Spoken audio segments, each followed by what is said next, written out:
بسم اللہ الرحمن الرحیم۔ السلام علیکم ناظرین، آج ہم بات کرنے والے ہیں کہ زنا اصل میں کیا ہے اور اس کی سزا کس کس کو ملے گی۔ اگر مرد ایک ایسی عورت سے صحبت کرے، ایسی عورت سے ہم بستری کرے جو اس کی بیوی نہیں ہے، تو یہ زنا کہلاتا ہے۔ اور ضروری نہیں کہ ساتھ سونے کو ہی زنا کہتے ہیں، بلکہ چھونا بھی زنا کا ایک حصہ ہے۔ کسی پرائی عورت کو دیکھنا بھی آنکھوں کا زنا ہے، اور زنا کو اسلام میں ایک بہت بڑا گناہ جو ہے وہ شمار کیا گیا ہے، اور اسلام نے ایسا کرنے والوں کی سزا دنیا میں ہی رکھی ہے۔ مرنے کے بعد اللہ تعالیٰ اس کی سخت سزا دیں گے۔ زنا کے بارے میں کچھ احادیث مبارکہ اور قرآن کی آیتیں پیش نظر ہیں، توجہ سے سماعت فرمائیے کہ زنا کرنا گناہ کبیرہ ہے، اور اپنے محرم سے زنا کرنا اور بھی کبیرہ ہے، اور اس کی سزا رجم ہے اگر شادی شدہ ہے، ورنہ 100 کوڑے ہیں، مگر آج کل حدود کا نفاذ نہیں ہے۔ اس لیے ایسے شخص کو صدق کے دل سے توبہ و استغفار کرنا چاہیے۔ ایسا شخص اگر اپنے فعل پر نادم ہو کر توبہ و استغفار کرے اور آئندہ ایسی حرکت نہ کرنے کا عزم کرے، تو اللہ تعالیٰ کی ذات سے قوی امید ہے کہ اس بندے کی توبہ کو اللہ تعالیٰ کی ذات قبول فرما لیں گے۔ حضرت محمد مصطفیٰ صلی اللہ علیہ وسلم نے فرمایا کہ مومن مطلب کہ مسلمان ہوتے ہوئے تو کوئی زنا کر ہی نہیں سکتا، البخاری۔ اور اللہ پاک قرآن پاک میں فرماتا ہے کہ دیکھو، زنا کے قریب نہ جاؤ، یہ بے حیائی اور برائی کا راستہ ہے، القرآن۔ تو زنا کی سزا اور عذاب کیا ہے؟ اگر زنا کرنے والے شادی شدہ ہیں تو کھلے میدان میں پتھر مار مار کر جو ہے وہ مار ڈالا جائے، اور اگر کنوارے ہیں تو 100 کوڑے مارے جائیں، بخاری شریف۔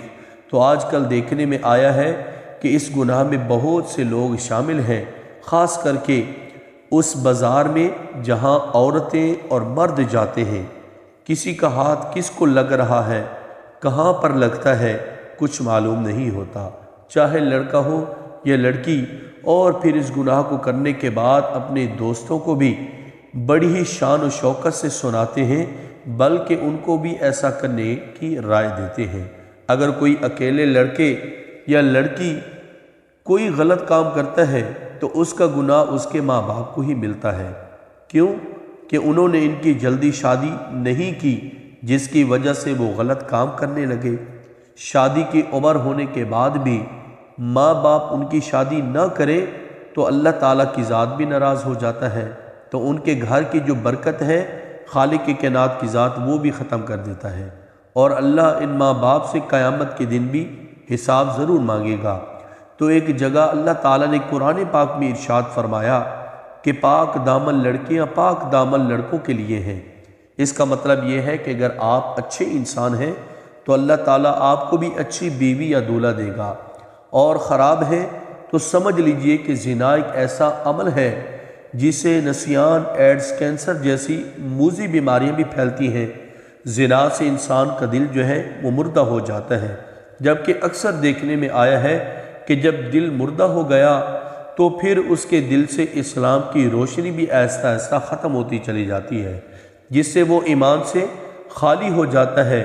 انسان جو بھی غلط کام کرتا ہے اس کی قیمت اس کے بچوں، ماں یا بہن کو اس دنیا میں ہی ادا کرنی پڑتی ہے۔ امام شافعی رحمۃ اللہ تعالیٰ علیہ کہتے ہیں کہ زنا قرض ہے، اگر تو ایسا قرض لے گا تو تیرے گھر سے یعنی تیری بہن بیٹی سے وصول کیا جائے گا۔ دوستو، اس کبیرہ گناہ کی اور بھی بہت سی سزائیں ہیں، لہٰذا خود بھی بچیں اور اپنے دوستوں کو بھی ضرور اس کام سے جو ہے وہ منع کریں اور بچائیں۔ اگر آپ نے اپنا جنسی قصہ اپنے دوست سہیلی کو سنایا تو اس کے دل میں بھی ایسا کرنے کی بات آ گئی اور اس نے وہ کام کر لیا، تو اس کا گناہ بھی آپ کو ملے گا، کیونکہ آپ نے ہی اس کو غلط راستہ دکھایا ہے۔